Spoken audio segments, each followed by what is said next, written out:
Little Princess, I Want Baked Beans. Written by Laura Summers. Read by Colin McFarlane. It was breakfast time at the castle.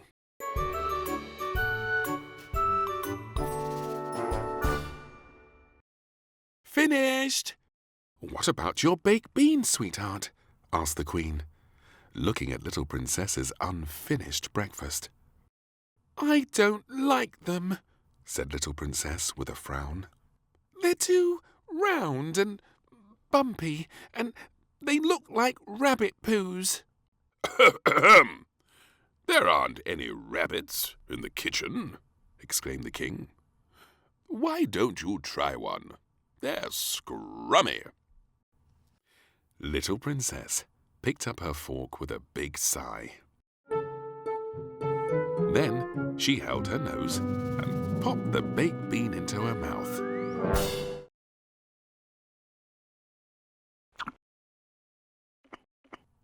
Ooh, that's nice, she said, smiling in surprise. I knew she would like them, said the King cheerfully. Later that morning, Little Princess was having a very special tea party with Gilbert, Puss, Scruff, and all her dollies. Eat up, everyone, she said, pointing at the picnic food. We've got bean stew and bean pie and, if you're very good, baked bean ice cream for pudding. Little Princess was very disappointed at lunchtime when she saw what was on the table. Oh, I don't like this, she moaned. I want baked beans, please. But Princess, you had beans for breakfast, said the maid. I want them again, because beans are scrummy, aren't they, Daddy? Said Little Princess, turning to the King. Yes, they are, he said. But there's lots of other nice food here. The King picked up a fork and scooped up some of Little Princess's lunch. Look, you can play aeroplanes with it, he whooshed, and flew the fork into his mouth. Delicious. I'm too old for that game, said Little Princess with a frown. But then she had a very clever idea. Could you show me again, Daddy? Just then, the Queen came in to see what was going on. I was just showing Princess how to eat her lunch, said the King, with his mouth still full. But you've eaten it all, she tutted. Oh well, I'll just have beans, said Little Princess gleefully. Be careful, warned the chef as he put a big bowl of beans down on the table. Or you will turn into a baked bean, huh? Lovely, muttered Little Princess, barely even hearing him as she tucked in.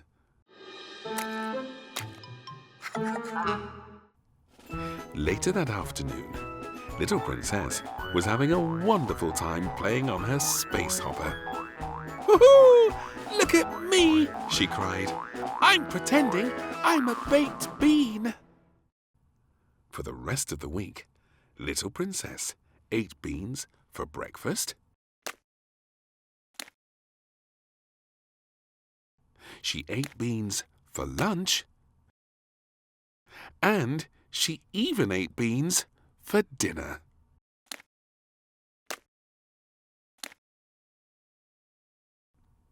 The King and Queen were starting to worry.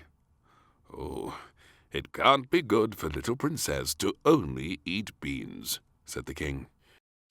This tea time, Princess will not have beans, declared the chef, clutching a big basket of food.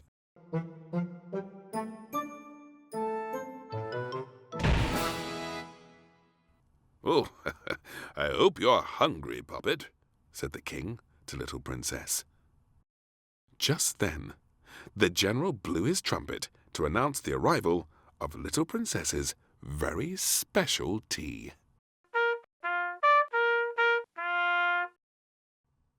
"Ah, voilà!"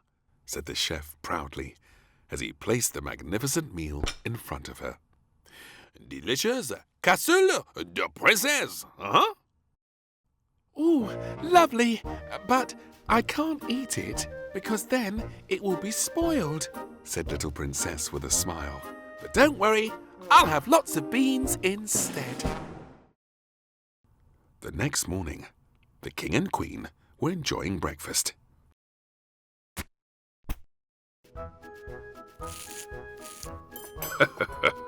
Yummy! Sausages and toast. Oh, how are your beans, Princess? Asked the king.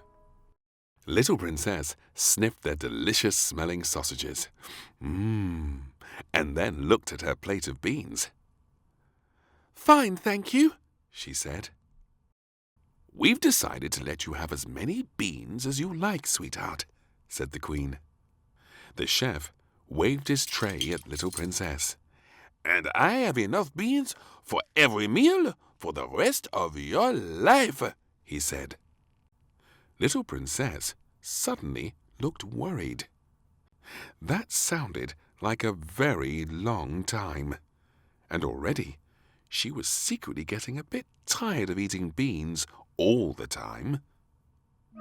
After breakfast, Little Princess and her teddies were feeling a little bit poorly. "Oh, I think we ate too many beans," she whimpered, and rubbed her gurgling belly. "Or maybe I'm turning into a baked bean," she said with a gasp. "I better not eat any more." Little Princess went to the kitchen and found where all the baked beans were kept. "I'd better hide these from the chef so that I don't have to eat any more," she said, and piled the cans into her pram.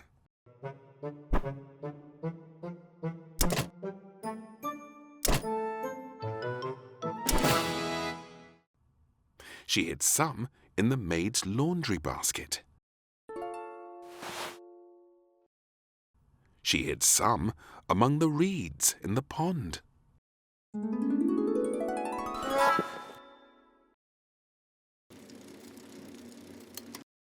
She hid some in a bush. She even hid some in the gardener's wellies. "Now I can go and play," she said happily. Later that morning, Little Princess was playing a lovely game when suddenly the chef came dashing in. "Oh, quick! All the beans have disappeared!" he cried. Just then, the front door opened. "My blackcurrant bush seems to be growing baked beans," said the gardener. "And I found beans in my pond," said the Admiral. "And these were in my clean washing," exclaimed the maid. "Fantastique!" cried the chef. "We have your beans again, Princess." But Little Princess was not very pleased at all. "Oh, no," she said sadly. "Beans are your favorite, Poppet," said the king. "You like beans, beans, and more beans." But Little Princess was very tired of beans by now. "I don't want beans any more," she bellowed.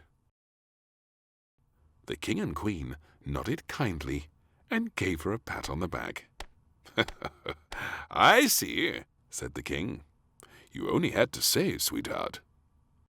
"For lunch, we will have no beans whatsoever," announced the chef.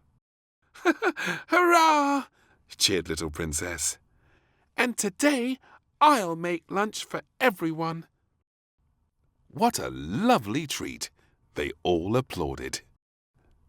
A little while later, and Princess had finished preparing the feast. Lunch is ready, she called, and put a plate of freshly made sandwiches on the table. Yummy! Well done, Princess, said the king, and they all reached for a sandwich.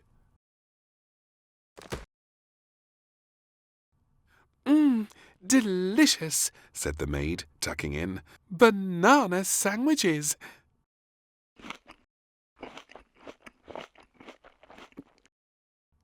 From now on, I'm only going to eat bananas, said Little Princess, with a big grin. Only bananas? Everyone groaned. Oh, dear.